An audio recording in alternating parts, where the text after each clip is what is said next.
gente, tudo bem com vocês? Hoje eu tô aqui no canal da minha prima Julieta, que é a dona do canal, né? E a gente vai mostrar o slime dela que a gente fez hoje. Ó, é a boneca dela. Mostra aí teu slime. Ai, gente.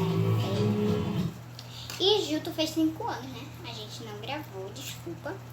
Mas ela fez 5 anos. Tu ficou feliz? Diz? Diz que o pessoal não tá vendo. Peraí. Tu ficou feliz? Olha, pirulito, vai comer, bebê. Quer comer o pirulito igual você? Quero não. Meu Deus. Eu consegui acertar!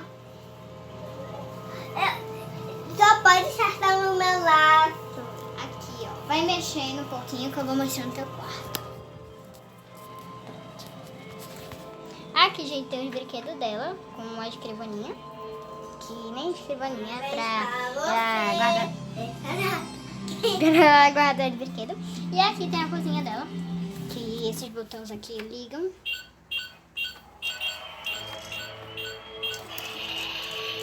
Eu quero assar.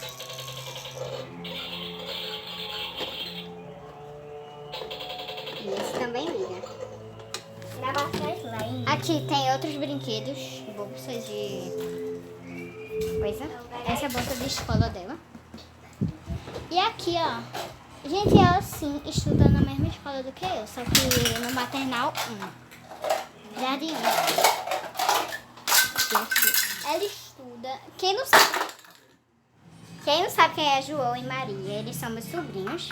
E ela estuda com um amigo dela, que ela fica beijando ele toda hora. Que é o nome dele? Bruno, da pizzaria. Bruninho. E João é meu sobrinho, que ele também tá no... Eu tenho o João na minha escola. É, ele fica na tua sala. João é meu sobrinho, que ele também tá estudando com ela. E aqui tem a cômoda dela e as bonecas lá em cima. E aqui é a bagunça que a gente tá fazendo. Olha o look dela, gente. Um top com um short da Frozen. E tem também. E é isso, gente. Esse vídeo foi bem rápido porque eu vou mandar esse vídeo pro canal dela. Então, manda beijo. Olha, meu sorvete. Ó. Beijo, até o próximo vídeo. Toma meu sorvete. Manda tchau. Tchau. E toma meu sorvete. Come o sorvete dela, gente. Nham, nham, nham. Comeu tudo.